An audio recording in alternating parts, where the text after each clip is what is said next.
Hi, welcome to my show. Today, my guest is a wonderful woman who is also a friend, Sharon Lee Samyn. And I just learned today how to pronounce her last name because there's a G at the end because she's Belgium. So we might end up going in a different direction with the interview now that I found this out about you. Welcome to my show. I'm so happy that you're here. Oh, I'm happy to be here too.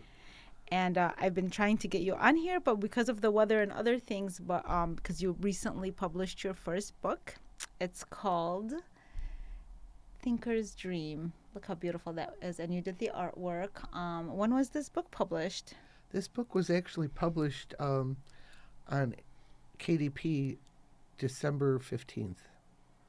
Okay, but then now, but it's also available in hard copy. Yes, on Is it? hard copy. That Yeah, was this is. Let me as see, let me of, show. I think, December Beautiful. 31st. And I know that there's a long story associated with this book because when we originally met, it was you told me that you were working on this children's book and you needed direction and you needed to, and one of the things that I noticed about you, you're very serious. You're very serious about taking your book to the next step. And so you asked every question, you took all the notes, and you made it happen. So I was so excited for you. But tell us a little bit about your background, about what you do, because you're an interior designer. That's your profession? Yes. Correct? Okay.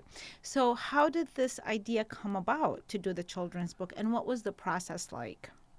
Well, I learned how to do art as a child, for years. That was comforting me. And I had a lot of illnesses.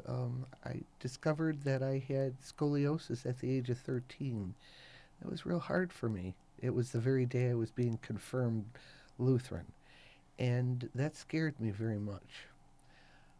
But I found a way through learning the 23rd Psalm how to keep strong in times where I wasn't sure of myself. And art and creating would keep me in a place where I could find joy and happiness and not focus on that and get through those stages. I found a way to just open myself up to create anything and everything and wanting to learn and to never stop learning. I often think and write little positive quotes to myself all through growing up. And with this, getting into interior design, being self taught was a challenge. But I took that challenge on, and art and thinking out of the box helped me to land eventually a job at Ethan Allen Furniture Company, where I became one of their number one interior designers. And this is self taught. I amaze myself. It's thinking outside the box. I love when you talk like that because you're so nonchalant about it, but you do honor and give credit for your self-taughtness, which is great Well, this because is it a got gift. you. It's a gift, and sometimes, well, not sometimes, oftentimes, in a lot of my coaching, what I have found is that people end up relying too much on formal education to the point where they feel it handicaps them. They're filled with fear and it takes their power away from knowing that they can do this themselves. It's good to do it the right way and to but there's so many opportunities for us that we could utilize to do that. And so this is what I enjoyed in watching this process is that you honored this part of you, this knowing that you can do that and that all you got to do is take on certain steps. And I remember even at one point you were thinking like, oh my God, this is a lot of material. But despite that, you did it, you know. Well, I'm amazed. It was, I think, trying to focus and to learn that never give up. This is my heritage. I'm Belgium, and we are known to be a strong people where you just never give up. And I've seen that in my father and just kind of the desire to keep moving, even in times of trouble. In that depression has ran in my family quite a bit. And I learned how to maneuver and not focus on that. A lot of times my mom was the one that was very depressed. She had bipolar. And a lot of people said, "Oh, you're just like your mom." And I looked at them and I said, "No, I'm not. I am my own person." And from there, as a young child, I learned how to heal and find a way to stay in a positive mode and to heal myself through my own abilities. And even now, learning, meeting the people that I'm meeting, like you, Ween, have given me the blessings to know I realize we need to all learn to love ourselves like no other. Because with that, that gives us that inner peace where we could find the strength we need to just continue carrying on. And it's amazed me all my life. It is amazing. There is, it's that inner source that we all have, but again, we might not tap into. And then there's a relying on other people to make it happen for us. And God brings us these other people. It's not like we are completely on our own, but taking those steps, knowing that you can do it, just by you gathering the information and things like that, and believing in yourself. I mean, this story, I'd like you to tell me a little bit about why. Just thinker's dream to find your path for life. Sounds, just from the title and the subtitle, it represents a lot of what you're saying right now. But what's the story about, and why did you decide to write it? Well, I was healing from an illness with scoliosis side effects from having the surgery, and I was in a lot of pain, and I also became anemic, and I had to figure out a way to heal. So I was home a lot, and I started painting and started creating and doing research, learning how to work a computer for the first time. I mean, this book did not just come overnight. This book actually was about a decade in the making through my artwork. And recently, like a year and a half ago, after, you know, the artwork, I was on Shutterfly, and it was amazing. I just started looking at the pictures, and then I got a notebook, and the words started coming out of me. I never in my life thought I could be a writer. I thought I was an artist and a designer, into all the detail work. But the writing and the positive affirmations that I was finding within my own artwork, that I was literally painting to heal myself, but also too to help others. Friends of mine that I met with on Facebook, reuniting from kindergarten with many of my friends. You know, I ended up having a friend come up to me and say, "Would you paint a painting for me to help with a cause?" And it was for autism, and her name was Sandra. So I started doing that, and then all of a sudden I started getting involved in painting other Can you other can you artwork. hold this a little bit as you're talking, because this is one of your this is one of your artwork. Yes, I'd like people to be able to see how beautiful that is. Yes, I'm sorry. this is Continue. trees, Mm-hmm. and loving. This is a self. This is actually me. Mm-hmm. This is called Lovers of the Earth. I'm feeling connected with the earth and with nature. This is kind of Is it this is coming out okay? yeah. It's well, I wanted to have it different angles, but this is really beautiful. Hmm. Yes. Oh, but anyway, the artwork started coming to me. I ended up joining the Lapeer Art Association and started just getting into painting so much while I was healing from the anemia and learning how to find out ways to heal myself and love myself. And art is a wonderful way to heal and even to teach it. I literally have been doing that a little bit, and I want to do more. And one day, you know, I had issues with my husband being ill with depression, and I needed to find a way to uplift him, and that's where the book started to come out. I wanted to find joy and bring him into it because he is very talented in writing, but he's not giving himself the momentum. But discovering that, I discovered myself as being a writer. And I'm amazed and I'm so grateful. And the people that I've been connecting with on this journey is really and inspiring me to let me become a teacher, a shaman. I'm learning shamanism. I'm learning how to find ways to open your chakras up, to find the light of life, what really can bring you joy and happiness. And I'm on a path now that is so exciting and thrilled to be able to want to reach others and just help them. Oh, that's so wonderful. Yeah, and I did sense that from you even as we were talking that the story is not just about self-expression, although it has been so healing for you. The process has been, but you really wanted to make a difference in the world with your own, with the story and with your art to touch people. I know that you attended the Path of Consciousness spiritual and writing retreat, where this is where I got to know you even more because it was like we're stuck in the same place for 3 days. But that's where I learned more about you. That this was so your journey is not just about the book. There's so many other things involved, Oh, like you said regarding your husband. That in itself can be an amazing story. I was thinking book number 2 maybe, and with your efforts to do that, you bring up that oftentimes we do certain like the ancient wisdom council when we meet and do some prayers and some of the fire ceremonies, you bring up concerns that have to do with worldly matters, and I think that's why you end up meeting the like-minded, like-spirited people coming along the way and seeing what you're trying to do. They sincerely want you to get there because it would be helpful for you, but then for the world as well.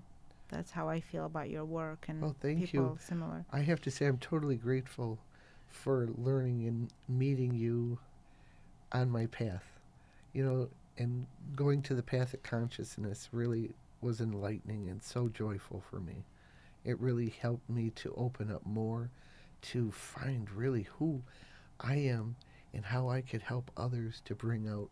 I've often wanted to be a teacher, and I wrote that down many years ago with all the skills that I've learned growing to try to find my path in life. And that's kind of what the book is about. But it's that way of reaching out to others to help guide them too, to find this path and learning all the different things. My husband, he used to tease me a lot. He said, "Boy, you ask a lot of questions." But that's who I am. I want to learn. I never want to stop learning. There is so much out there and so many wonderful people along this path that it's only going to enlighten more and help others in that. And I'm finally seeing, joys in my own husband now. He's finding Mm. his direction. And Mm. this is where learning to love yourself and to take care of you can also reach out and help others and to be grateful for all It things. shifts the whole environment. Yes. That's when we do the workshops or the classes that I have. That's the whole point because that's what I was taught by my teachers. It's that, rather than trying to save the world, which really frustrates us and depresses us, if we were to work on ourselves and be patient, that's the problem with when we look at on the outside, we see the negativity and we feel so overwhelmed that it just paralyzes us. Whereas if we do these small acts of change, including um, like when you said that your husband says that you ask a lot of questions, I was smiling because I was thinking, well, you do, because I remember when you were asking, but you are practical about it. You use what you find, what you discover.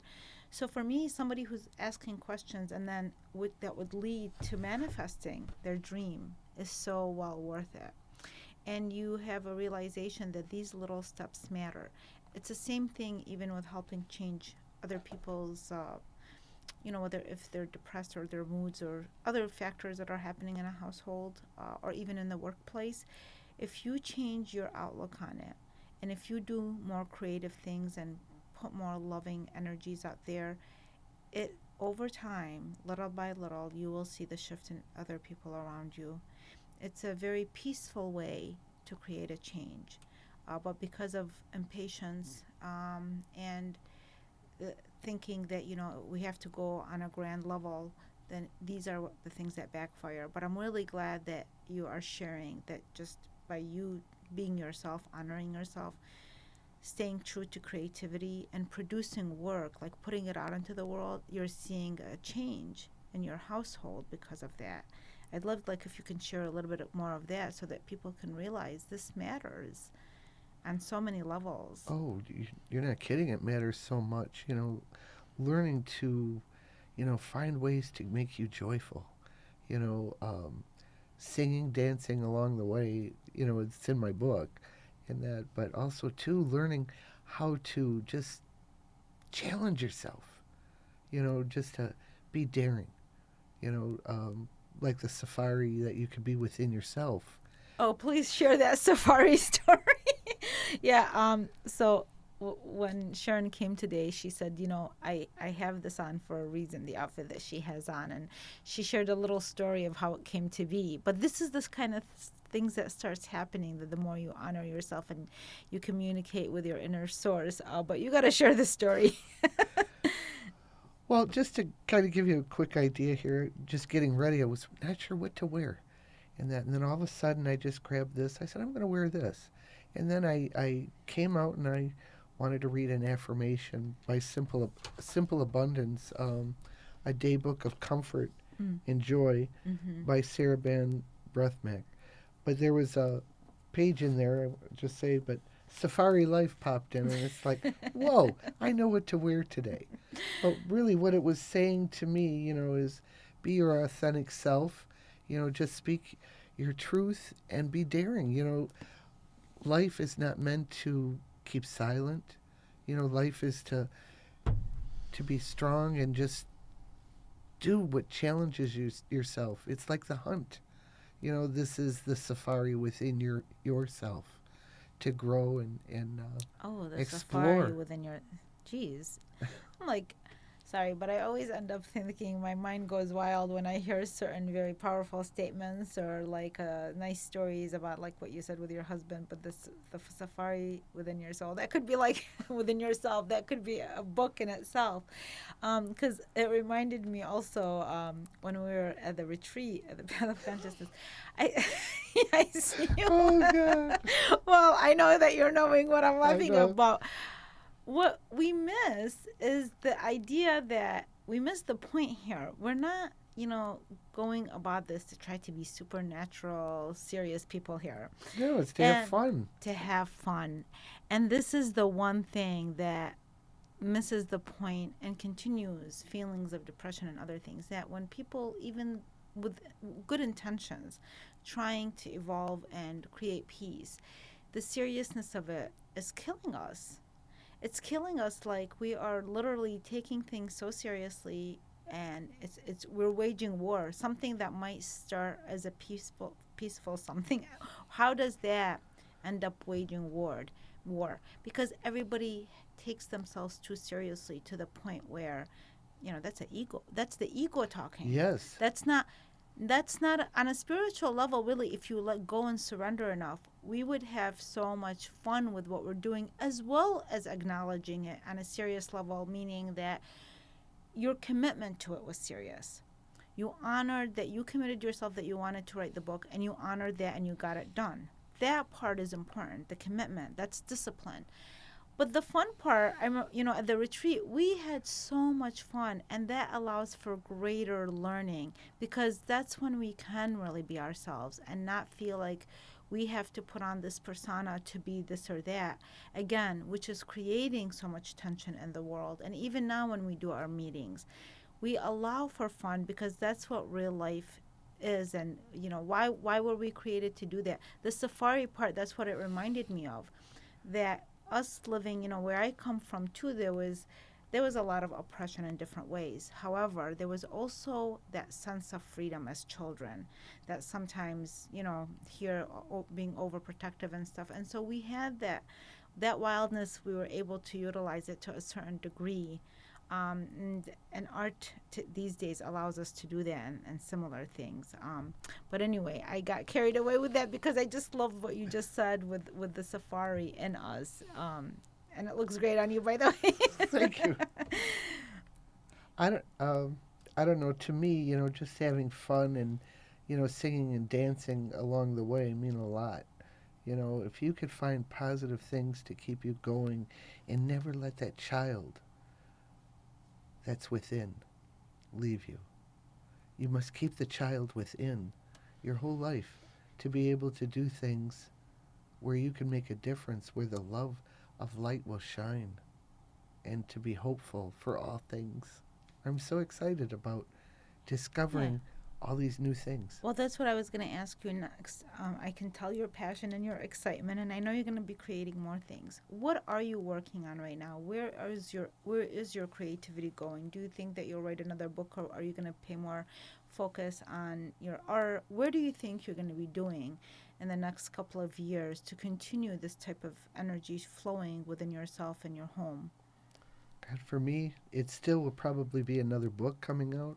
I found Great. that so healing, Mm. to be able to be determined to write this. And then now, actually seeing other things around me that I have been working on through my art just helps me to plan the next book, I believe. And And it gets easier. Don't you yes, I feel like think it, now that you went through the technical things and got connected, like you have a team now that works with you, from my understanding? yes, I A, feel see, a grateful same on that. team that I And you're use. on that team. Thank you. It's And a I am team of grateful. women that, Yes. I mean, they've been amazing to me. You met one of them, I think, or one or two, not Oh, the editor, many. many. Many. Well, I've been fortunate enough. I feel the same way that you feel. So when I met them, what happened is I felt like, wow, I, I needed to. If it wasn't for them, I wouldn't have been able to do what I was trying to do, because they understood where I was going, what I was trying to do, and they were so reasonable with their service, so that I can afford to do what I wanted to do. And I was so grateful to God. And again, it was because really it was like through my prayers and having a belief in myself. Then I was just, I would find the right people to understand what I was trying to do. And they're like, okay. And then they would nudge me a certain direction. Sometimes just by giving me like a reference, just saying, contact this person. Little things like that. This is what I'm talking about, where these little things really matter more than what we give them credit for. If we were, again, just to slow down. Believe it or not, despite all the stuff that I do, I do live fairly in a slow fashion. You might notice that when we meet, like I could just sit there and have that same cup of coffee that goes cold, because by the time, so because I understand the power and the rhythm to that. And so I really look forward to you creating something new. Is there an idea, or is it just kind of something floating that Well, you're right kind of. now it's kind of floating, like I want to be a storyteller, and I am a storyteller. Mm-hmm. Um, but also too teaching what I have learned all these years, and Mm. it's like a little miracle happening through my interior design business. I've Mm. never still let that go. I still do this, and I've had some rough bouts. In 2008, the economy kind of went down a bit, and it's like recreating myself along the way. It's like planting new seeds and learning new things to how to adapt. And I've been finding so many different things. Right now, in the immediate thing, what I'm doing is teaching a wonderful lady how to reupholster. And we're a team now, and we're reupholstering furniture. So I do that as a little bit. I'm kind of just working at like maybe 3 or 4 hours a day, so I'm not having to do it all alone and do hours and hours. So I'm doing a little bit of that, consulting work, artwork, and writing. And I'm finding joy along the way, learning, about chakras, the shaman.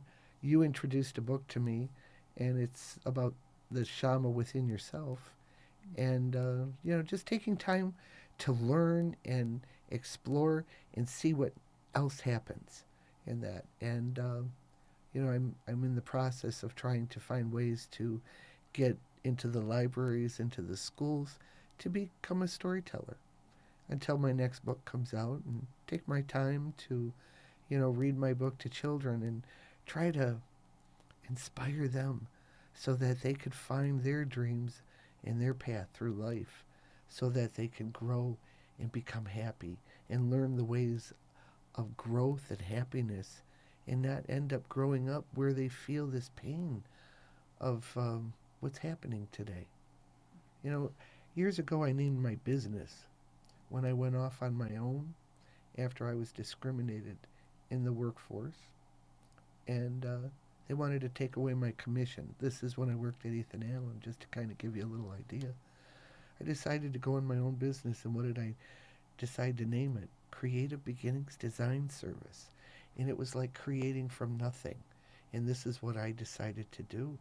And from there, it's each path. The lessons that I've learned on my way through life have been so interesting and phenomenal. I amaze myself at what learned skills that I've been gifted, and now I want to teach and let other people know. Well, And you are already teaching. You're already teaching just by sharing your story the way you have. Just by every time you say, I'm amazed at myself. I love it because honoring again your abilities. As for storytelling, because we're like almost out of time here, I just got to say that all you got to do, I mean, you have so many stories. Again, you and Mary Gibbons at the retreat, you guys were the highlights of our bonfire.